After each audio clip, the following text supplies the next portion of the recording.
Bueno, yo coincido con Vaquero cuando dice que estamos ante una situación paradojal, porque justamente estamos en un momento de cambio cultural con respecto a los aprendizajes y a la importancia, ¿no?, que se le da a los aprendizajes en el sistema educativo y en toda la cultura.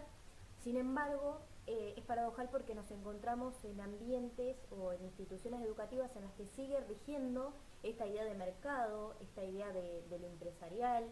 yo diría más bien, esta idea de la meritocracia, ¿no? Y que se ve claramente en los ejemplos pensados en cuanto a la evaluación, por ejemplo, una evaluación que sigue siendo una evaluación que apunta a clasificar a los estudiantes, a un buen o mal estudiante, a lo que le falta, a lo que no tiene, a dónde debe llegar, ¿no? Pero de una mirada sumamente excluyente. Nosotros, sin embargo, estamos, como diría Bauman, ante una modernidad líquida, sí, una modernidad líquida porque estamos en un mundo que es sumamente cambiante, que se transforma, que fluye, que es diverso, ¿no? Sin embargo, el sistema educativo está como cuando se sancionó la ley 1420, ¿no?, que garantizaba un derecho a la educación común, obligatoria, gratuita, pero sigue estando prácticamente en el mismo nivel, ¿no?, en algunos aspectos, porque hay estamentos que siguen inmóviles, que siguen permaneciendo totalmente rígidos y que no se ajustan a esta nueva modernidad, esta modernidad líquida que estamos atravesando, por más que de alguna manera en la mirada de las políticas públicas y de la cultura misma, ¿no?, haya otra postura u otra idea hacia la visión de la inclusión y de los aprendizajes significativos.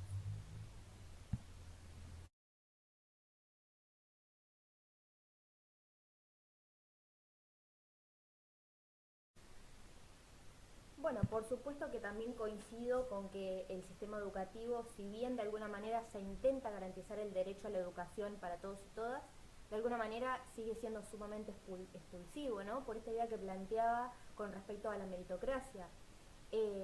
Pensemos, por ejemplo, que aunque de alguna manera se plantea una educación que sea sumamente inclusiva, eh, se intenta llegar a una igualdad, pero que no garantiza la idea de equidad, ¿no? Entonces hay grandes intentos por realizar una educación que sea inclusiva, que garantice este derecho a la educación para todos aquellos que habitan, ¿no?, en las instituciones educativas, pero sigue habiendo una fuerte idea de exclusión, ¿no?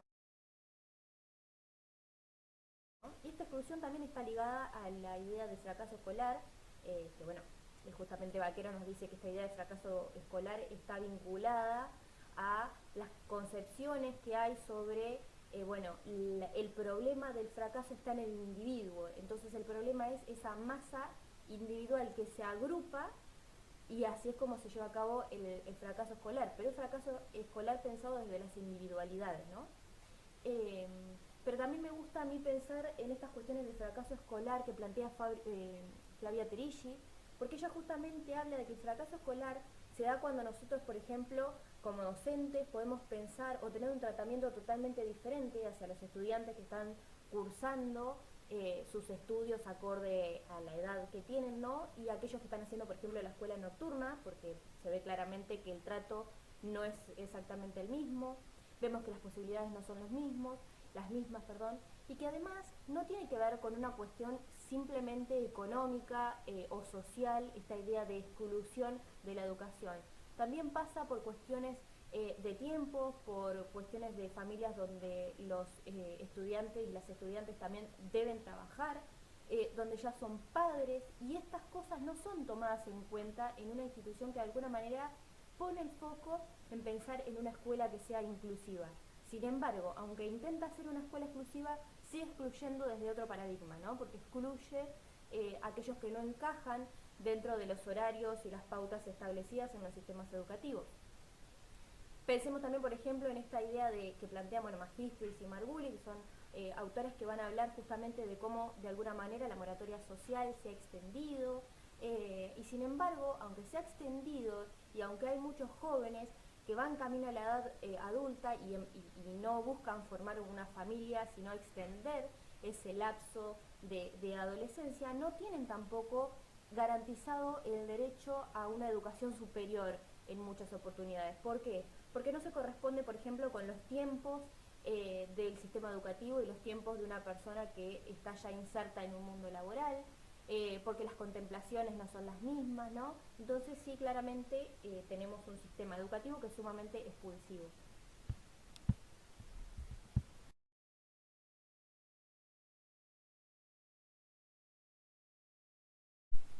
Bueno, justamente el cambio vendría en pensar en esto que tenemos como lo común en relación a esos sistemas o a esas situaciones que excluyen a los y las estudiantes, ¿no es cierto? Entonces, bueno, a mí me gustaría por ahí pensarlo desde las consideraciones de Rebecca Nijovic,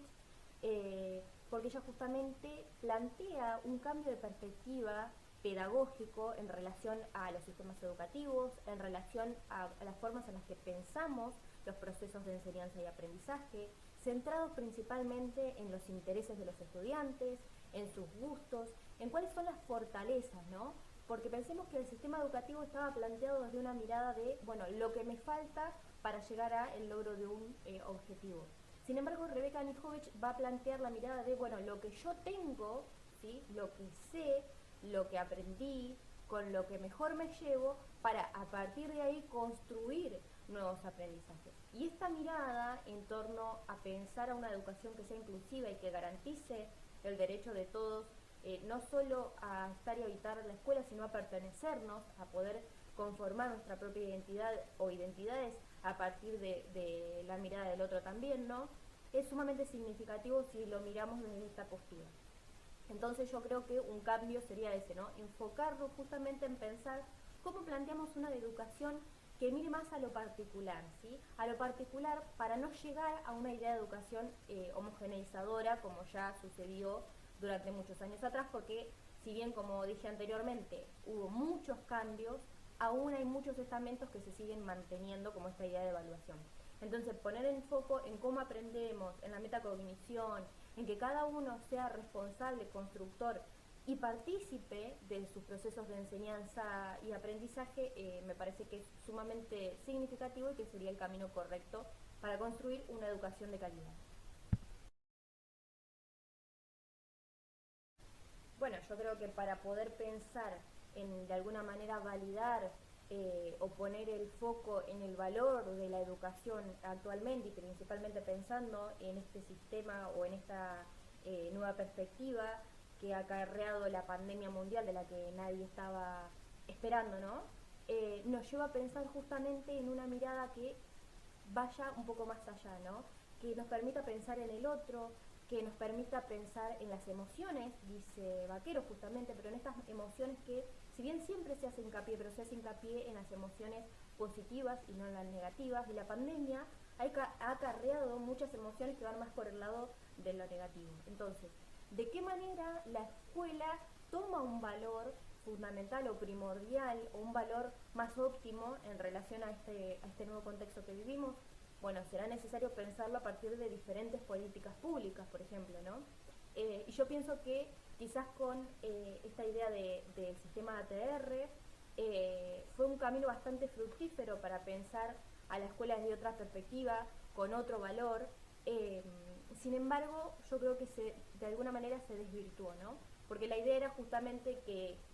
cada participante pudiera acercarse a la casa de los estudiantes y de las estudiantes para de alguna manera comentarles que la escuela estaba ahí, para saber cómo estaban, para saber cómo se sentían, cómo esta pandemia les estaba atravesando, y terminó desvirtuándose y llevándose hacia una mirada de correo donde, bueno, cada uno tenía que ir a las casas a entregar tarea o a ir a buscar tarea para llevar a la escuela. Entonces yo creo que si bien la política pensada con este instrumento de ATR era buena, se desvirtuó. Considero que algo factible sería que se vuelva a implementar porque, bueno, seguimos en un estado de pandemia, los derechos de los y las estudiantes se están viendo sumamente vulnerados desde muchos aspectos, entonces creo que es fundamental poner el foco justamente en esta idea de las emociones, de los sentimientos, de lo positivo, pero fundamentalmente de lo negativo, porque es la institución educativa la constructora y partícipe de la construcción de las identidades de cada uno de los sujetos, de nuestras propias subjetividades. Entonces el valor debe ponerse justamente en el foco de la cuestión.